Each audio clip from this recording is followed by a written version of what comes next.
What's up, guys? Welcome back to the channel. Today we're going to be doing a little bit of an unboxing. I kind of have a little bit of experience with a very similar reel. Maybe not the same reel, but two very similar reels.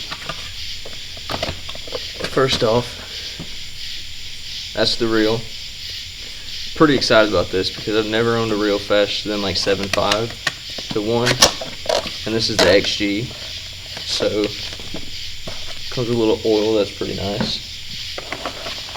I do have a DC, but I wanted to get something that was a little bit beefier and something I kind of slightly cared about less. But let's look at this real quick. That's real quick. Gosh, I'm so funny. Wrong. So this is the Simano Curado XG, which means it has an 8.5 to 1 gear ratio. That's really fast for me because like I've really only used like 7 something to whatever reels. I don't really know what all to say about this because this is the first ever really unboxing video, but you know, the brakes right here on the side, kind of easy to get to. That's a little bit tricky. It'll take some time to work out, but yeah, you can kind of see that.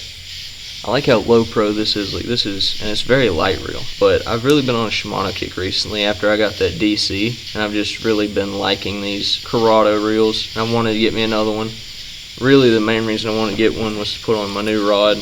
I know it's not a very expensive rod, nothing crazy. I didn't need anything too crazy, but this is a 7.6 medium heavy moderate. It's basically my all-around reaction bait, moving bait kind of rod. Probably gonna throw a couple square bills or different crankbaits on it if I ever get into that, and obviously the Mike Buka baby bull shad and a couple other big swim baits as well. By the way, if you have not checked out this swim bait, highly recommend.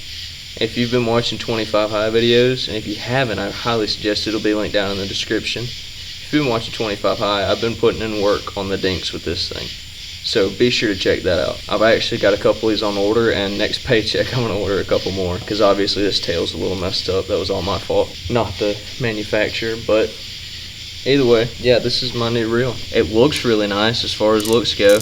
I like how it's got the clicky drag. One thing I kind of am a little bit indifferent about, but some people don't really like, is these Curados, like the spool tension right here. It doesn't click when you adjust it. It doesn't have anything but it's just like a screw. That's a little bit different than some reels. It's whatever. That's just how it comes. Also, I'm not sure how I feel about this braking system right here. I don't know if this has, I haven't really looked into these a whole lot. I just bought it because I liked it. Okay, apparently it doesn't have all the switches that the high-end reels have. I didn't think it did. That's a pretty simple braking system. It's just there, you know, it's just like a little dial. Probably a little bit hard to get to on a rod. Let me check that out real quick. I have a rod right here. No reason not to. There's something on my head. Where are all these mosquitoes? Do you not work? Gosh, I hate mosquitoes. That's why I have a thermocell, but it's, so honestly, that drag system is kind of easy to get to. It's a little bit better than I was expecting, maybe.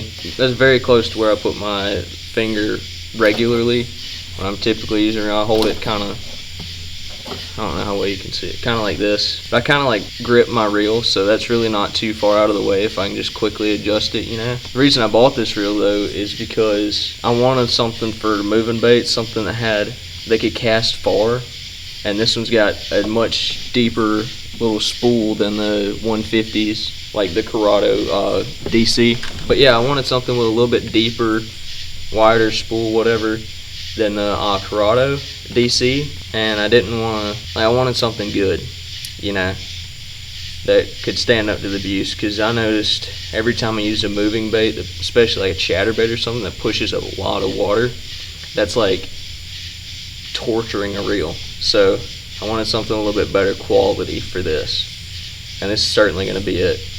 Now I know that 8.5 to 1 is a little bit fast for moving baits, and this is probably going to be kind of an all-around like pond hopping kind of reel, just like my DC is. But I like it so far.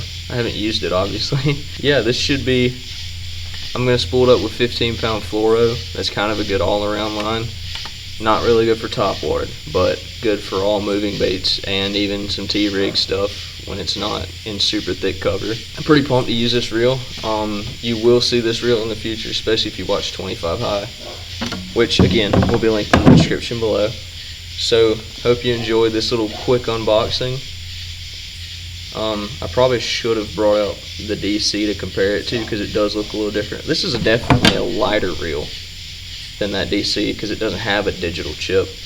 But if you liked it, leave a like, drop a comment what you want to see me do on this channel, and I guess we'll see you next time. Thanks for watching. Peace. Oh, and check out 25 High. We've also got some really good merch. Just check out the channel, please. See you guys later.